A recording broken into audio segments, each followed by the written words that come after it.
اساتذہ کرام، والدین اور طلبہ، آج ہم اکیڈیمک پلس اردو 3+ کا صفحہ نمبر 8 کھولیں گے۔ چلے جلدی سے صفحہ نمبر 8 کھولیں۔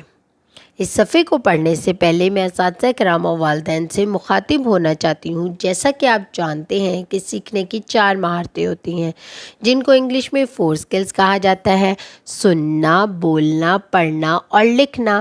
اس صفحے کو پڑھنے کے بعد آپ کے بچے میں جو مہارتیں پیدا ہوں گی وہ 3 ہیں: سننا، بولنا اور پڑھنا، اور یہ بلوم ٹیکسانومی کا پہلا درجہ ہے، یاد رکھنا۔ چلیں بچوں، اب ہم صفحہ نمبر 8 پر دیکھتے ہیں کیا ہے۔ یہاں پر کیا ہے؟ یہ تو ہم نے آسمان پر دیکھا ہے اڑتے ہوئے۔ کیا آپ نے دیکھا ہے اس کو اڑتے ہوئے؟ اس میں ہم ایک شہر سے دوسرے شہر منٹوں میں سفر کر لیتے ہیں۔ یہ کیا ہے؟ جلدی سے، اس کا نام تو آپ کو آتا ہے، جلدی سے بتائیں کیا ہے۔ یہ تو جہاز ہے، شاباش۔ اور جہاز کے نام کا پہلا حرف کس سے شروع ہوتا ہے؟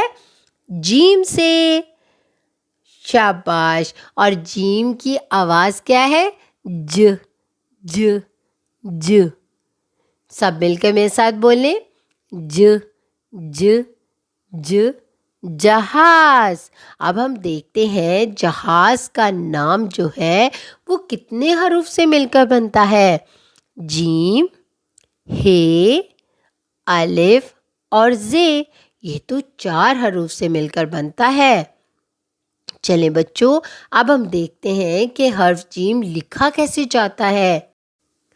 نقطے سے شروع کریں، تھوڑا سا اوپر جا کر دائیں جانب ایک چھوٹی سی لیٹی ہوئی لائن لگا کر نیچے کی طرف آتے ہوئے ایک بڑی سی ٹمی بنا دیں، اور ٹمی آدھی لائن سے نیچے جائے گی، اور اس ٹمی میں ایک نقطہ لگا دیں۔ تو یہ کیا بن گیا؟ یہ جیم بن گیا۔ اب ہم جیم کی آدھی شکل لکھنا بھی سیکھتے ہیں کہ کیسے لکھی جاتی ہے۔ تھوڑا سا اوپر جا کر دائیں جانب ایک چھوٹی سی لیٹی ہوئی لائن لگا کر نیچے کی طرف آتے ہوئے تھوڑا سا اوپر جا کے رک جائیں۔ اس میں ہم ٹمی نہیں بنائیں گے، تو یہ کیا بن جائے گا؟ جیم کی آدھی شکل۔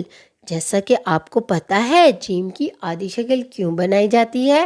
تاکہ یہ مختلف دوسرے حروف کے ساتھ مل کر ایک نیا لفظ بنا سکے۔ اساتذہ کرام اور والدین اپنے ارد گرد مختلف ایسی اشیاء کا جائزہ لیں جن کے نام کا پہلا حرف جیم سے شروع ہوتا ہے، اور ان کے بارے میں بچوں کو بتائیں اور حرف جیم کی دہرائی کروائیں۔ اس طرح بچوں کے ذخیرہ الفاظ میں اضافہ ہوگا۔ بچوں، اب آپ اپنے ارد گرد دیکھیں کہ کون سی ایسی اشیاء ہیں جن کے نام کا پہلا حرف جیم سے شروع ہوتا ہے، اور ان کے نام کو بار بار بول کر بتائیں۔ اپنا بہت سارا خیال رکھیں اور جڑے رہیں منور پبلشر کے ساتھ۔